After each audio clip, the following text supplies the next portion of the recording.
Locked on Longhorns, the show. Jonathan Davis, your host. Today's episode of Locked on Longhorns is brought to you by LinkedIn Jobs. Get the applicants you need faster and for free at LinkedIn Jobs. John Garcia Jr., Director of Football Recruiting at Sports Illustrated, joining Locked on Longhorns once again. We're here to talk everything from the transfer portal and Hudson Card to early signing day and recruiting. And Ryan Niblett, we've heard some news about him. Deandre Moore, we've heard some news about him. And then Anthony Hill, we've heard a lot of news about him. So we'll be talking about all that today on today's episode of Locked on Longhorns. John, first, it's been the transfer portal's been open for about a week. We started seeing announcements probably the week before that. So about 2 weeks we've seen announcements, and then for a week it's been official. We've seen some players, enter into the transfer portal. We've already seen some players get picked up. But all season we heard that this offseason would be crazy from the transfer portal to early signing day and everything. So what have been your, I guess, takeaways from the transfer portal, I guess, a weekend? Like, have you had any takeaways, or have there been any surprises based I on what you've seen thus far? I think the amount of quarterbacks with a ton of experience hitting the portal has surprised me. We saw a little bit of that last year, but they were very logical, right? Like, okay, Caleb Williams goes into the portal because Lincoln Riley leaves. So naturally, does he follow him? Does he go somewhere else? And then conversely, he beats out Spencer Rattler at Oklahoma. So you knew Rattler was going to move on, kind of like DJ Uiagalelei this year. But beyond those logical reasons, we've seen a lot of guys who would still be the guy and would still be productive at a relatively, bowl type program, like a bowl qualifying type program, leave schools. I think 6 or 7 ACC starting QBs are in the portal, where outside of DJ, they were going to be at least a favorite to hold on to their jobs, if not a lock, like a Devin Leary at NC State.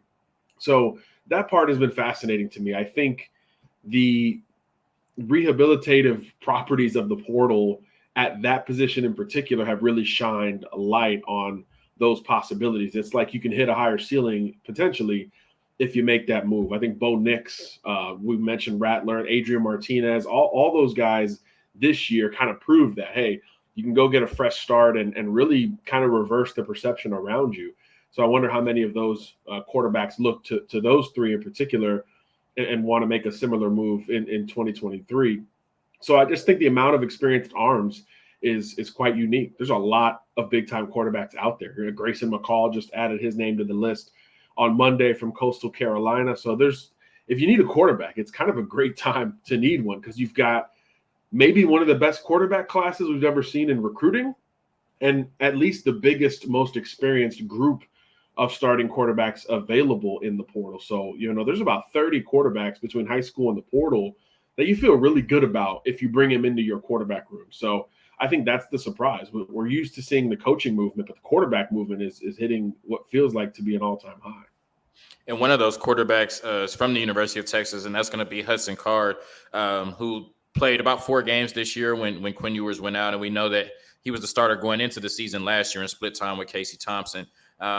Last time I checked, he was like the 4th highest rated prospect in the portal, 3rd highest quarterback, probably a little lower now. I know you said Grayson McCall just entered, a few more players have entered.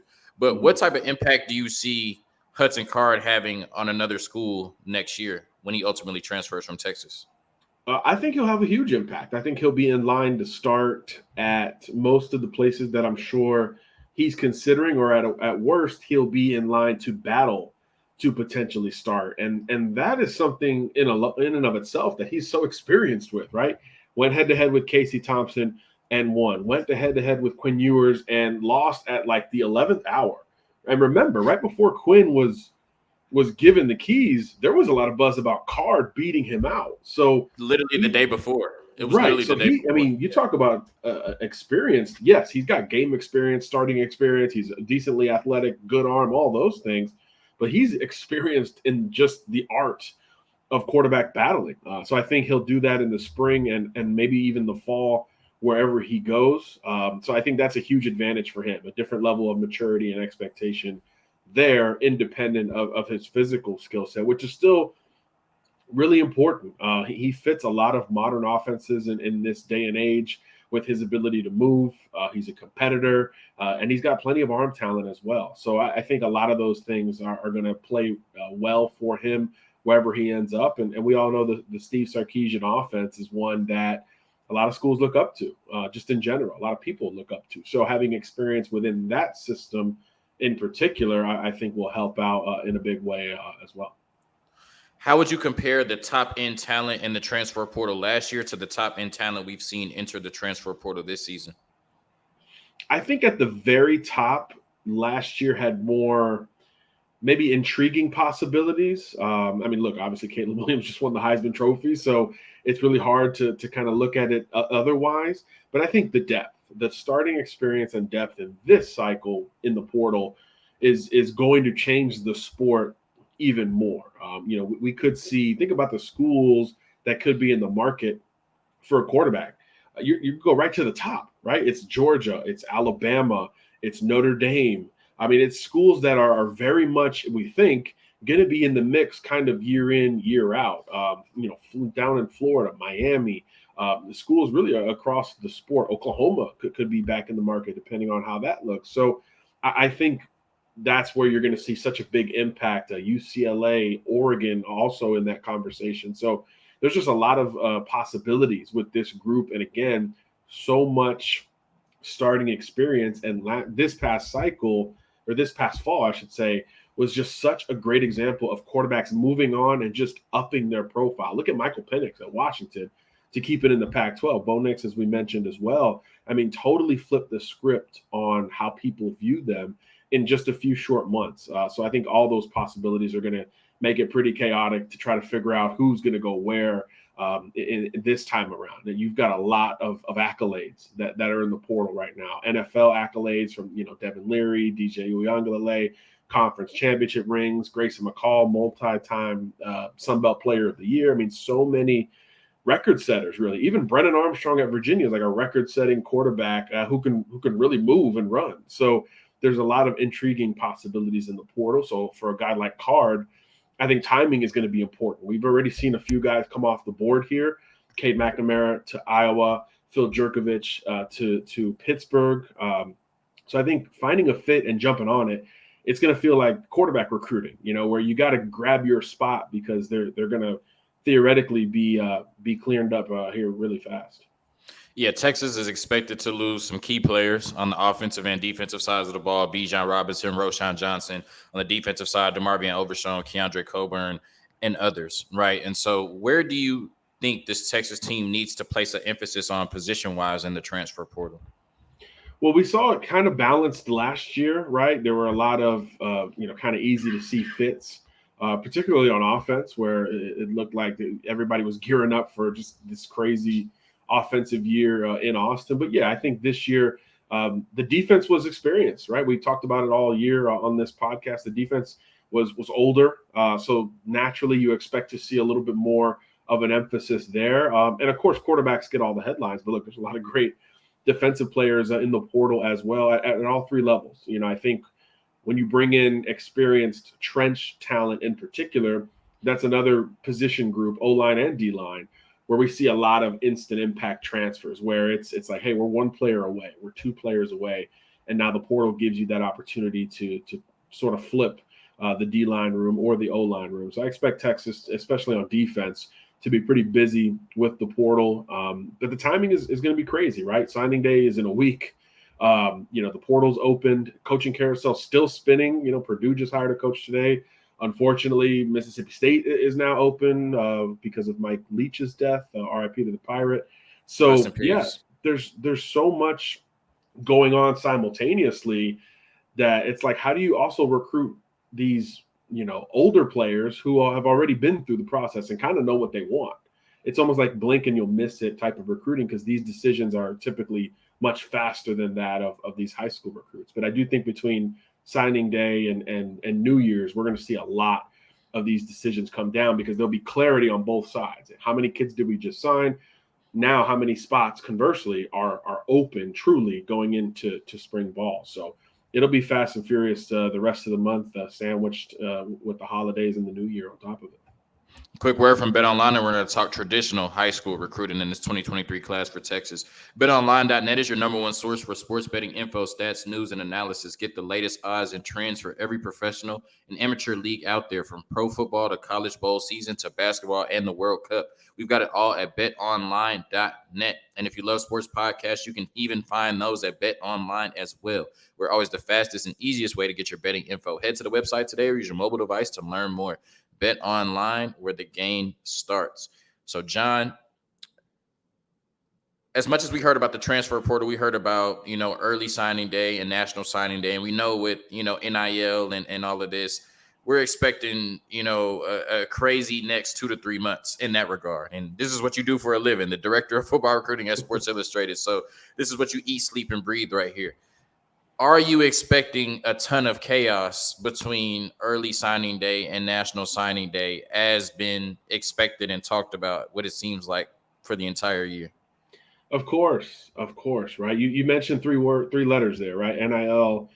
That has flipped everything on its head. There is no clear path for programs anymore. There are no locks anymore in recruiting. I don't care if the kid grew up in Austin, was targeted as a true high school freshman, and his whole family went there. It just doesn't mean what it used to because of the possibilities and then those variables that are impossible to track in terms of what are these kids really hearing and how much does that matter to each kid. Of course, it's going to vary depending on the kid, depending on the situation, depending on the goal, depending on just how bold he wants to be and maybe going to the other side of the country or playing somewhere outside the box. So, yeah, of course, I'm expecting chaos. There's a lot of decisions coming down to the wire, as always, on signing day. And then there's a lot of, muddied water in terms of the chatter around a lot of these guys. It's like schools even are cautiously optimistic. I was talking to a college coordinator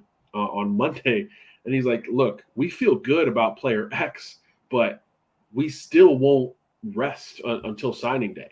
And this kid is committing. I'm not going to name him. He's committing this week. So it's like we want to get him committed in a couple days, but we're still going to be freaking out, for lack of a better phrase, until he actually signs on the 21st. So even verbal commitments that are coming in this late, schools aren't even feeling at ease with that. So I think that's a good example of the chaos we should kind of all expect between now and the 21st in particular. A Texas commit that Sports Illustrated was higher on than most sites, and that's Ryan Niblett. The Texas world got a little scared recently when they found out that Ryan Niblett took an official visit to the University of Houston. He is from Houston. And it kind of seemed as though things were leaning towards, a potential flip and commitment to the University of Houston. Since then, at least I've heard, that Texas, a few Texas sources feel a little bit better. They feel confident that there's nothing to worry about there. But I guess what would a loss what would a Ryan Niblett loss in terms of a commitment, him flipping to U of H or anywhere, what would that mean for Texas' recruiting class that's already lost Jonah Wilson to U of H? Yeah, I was going to say the two flips to Houston at the same position would really profile some type of way optically. But look, I think Ryan Niblett's one of the best slot receiver types in the country. We've all talked about his speed. And he's just an absolute blur, the type of player that doesn't need volume to make his impact. He could factor into your return game. He can be a bubble screen guy or a jet sweep guy that flips the field on one play.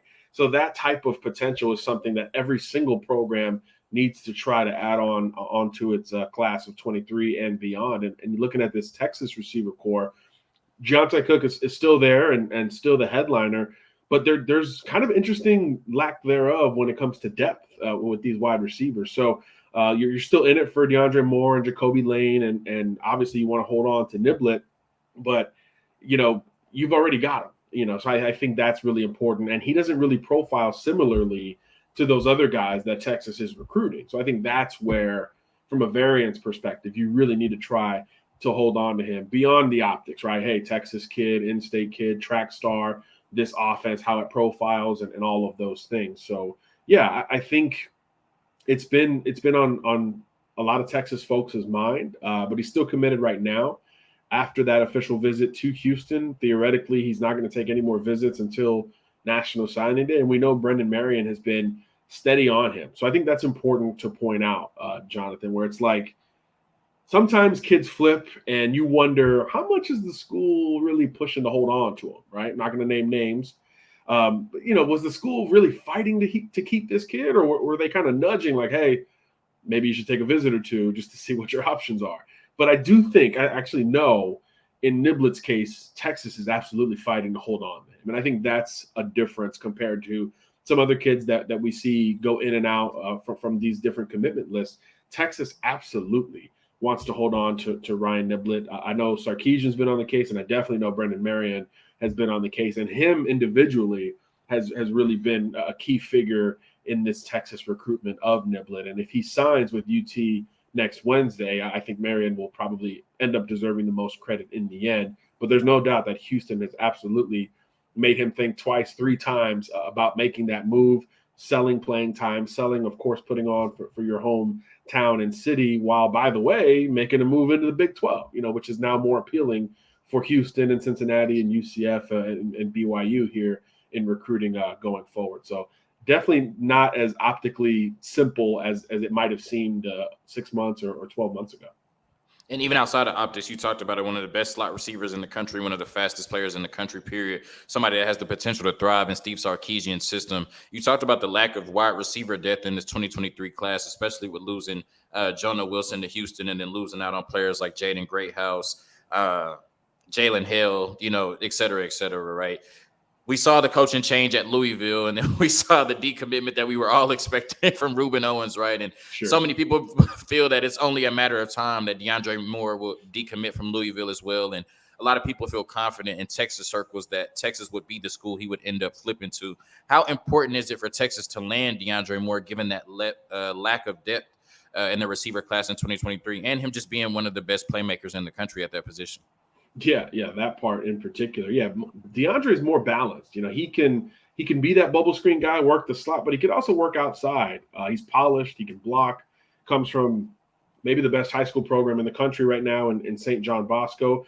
And California is really important for Texas. We've always talked about it. We've seen so many examples of California's making plays. I mean, just look at Xavier Worthy in the same wide receiver room theoretically. So, yeah, I think more would be important for depth, but optics, big time importance. One, because you're flipping somebody from, a program that's been hot in recruiting in Louisville. And then two, look at the competition. Texas isn't the only school trying to flip him.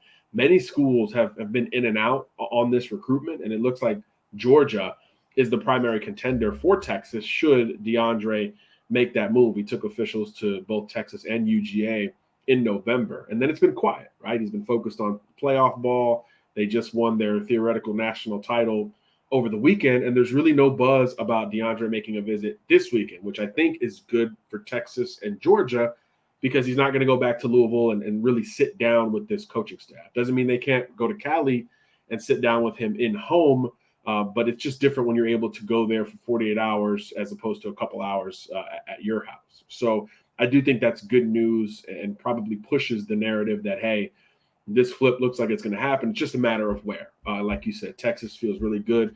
Georgia just flipped Anthony Evans from Oklahoma at the receiver position. So maybe they don't need more as much as Texas does. So maybe that's something that could help push UT over the top. But we know that it's a big deal in Austin, and that's one of the recruits you absolutely have to keep an eye on if you're a Texas fan.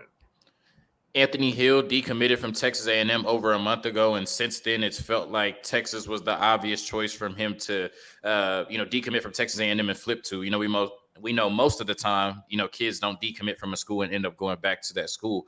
But it has been a month, and for whatever reason, at least up until this point, Texas hasn't been able to officially close on Anthony Hill. So how big of a deal do you think this recruitment is for Texas, and how important is it for them to close on Anthony Hill, given his decommitment from Texas A&M and recent rumors that he may be headed back to the Aggies in College Station? Yeah, look, like I said, recruiting is strange these days. The unconventional is much more possible these days. And look, A&M is going to have a nice close to this class. I think we can all tell. They flipped Ruben Owens. They got another pass rusher on board, I believe, over the weekend.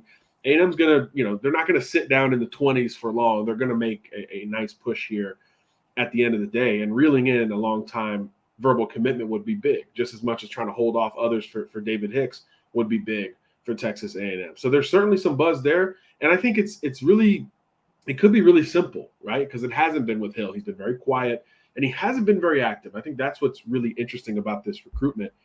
As soon as he decommitted from A&M, he was right back in Austin, and that's where we were all like, okay, this looks like it's going to happen. There were no other visits planned, even though we know so many other schools were trying to get in. Miami, Oklahoma, Alabama, trying to get back into this recruitment, but no other visits were planned. And then it's been quiet. It's been quiet over the last few weeks with Hill, and now all of a sudden A&M has some buzz. But for me, does he get back to campus this weekend? Does he show up in College Station or not? Could that be the simple predicator of where he's going to sign on Wednesday? It's never that simple, but in terms of the buzz, I think that's where it's going to lean. If he doesn't make it to College Station, UT is going to feel much better. If he does make it to College Station, then I think Texas A&M is going to have a chance to do the unconventional and potentially reel him back into the commitment list. So that'll be fascinating down the stretch. But as of things standing right now, I don't see any true buzz about him visiting College Station. He certainly hasn't confirmed it. So until we know more about that, I'm thinking Texas has the best shot to sign Anthony Hill on Wednesday. Let's hope you're right. A word from Omaha Steaks, and then a quick word from John on one of the biggest topics in college football right now. Omaha Steaks have put together a delicious selection of various gift packages to make shopping for the ones you love nice and easy. So go to omahasteaks.com and take advantage of 50% off site-wide, plus use code LOCKEDON at checkout to get an additional $40 off your order. From anything to butcher's cut filet mignon, air chill boneless chicken, ultra juicy burgers, and even more. 50% off site-wide, plus an extra $40 off your order using the code LOCKEDON at omahasteaks.com. All right, John, I'm going to ask you one of the biggest stories in college football. Coach Prime has left Jackson State, and he has went to the University of Colorado. Before we get out of here, your thoughts on that move? I was surprised. There were some interesting jobs that were either available or coming available right around the time Deion accepted the Colorado job. I think Louisville came open like the next day. I think that would have been interesting to see. Did Cincinnati get to really vet Deion, because that job came open right before he took the Colorado job. So I would have been curious to see how he would have played into those potential markets. We know Colorado offered him. USF was in communication with him. Auburn was a little bit lower on him than I kind of wanted them to be selfishly before they picked Hugh Freeze. So I think the timing and boldness of Colorado deserves some love here, because we know Deion's going to overhaul that thing, at least from a talent perspective. Look at the coaches he's already brought in. Former NFL head coaches, former college head coaches, coaches who are known specifically as recruiters, like Charles Kelly from Alabama, Tim Brewster, who's been everywhere. I mean, he's bringing in big-time names, and it's already worked tangibly. I mean, they flipped Dylan Edwards from Notre Dame, probably one of the fastest players in the country, true playmaker. They've hit big in the portal already. More is on the way, we know, in the coming weeks. So the front end of this thing, I think, has gone about as well as anybody could have hoped for Deion. And the roster in the next 12 months or so is going to be overhauled. But, of course, the question will be, how does it look thereafter? Because Colorado won one game this year. They hadn't won more than 5 games, I think more than once in the last 10 years. So that is an uphill job. You cannot recruit locally, but thankfully for the Buffs, they've got as big a national profile name who fits the NIL era better than any coach imaginable at the helm. So I do think, again, from at least a roster perspective, they'll be much more competitive in the years to come. But hopefully they give Deion time to overhaul it, because we know these coaches are on the shortest leashes they've ever been on in this day and age. If Colorado's administration can hold back on that, I think he's going to be a right and correct hire there, and he'll win some. But then you got to enjoy it for a short time, because we know he won't stick around there also. So that'll be fascinating, just like just about everything Deion does.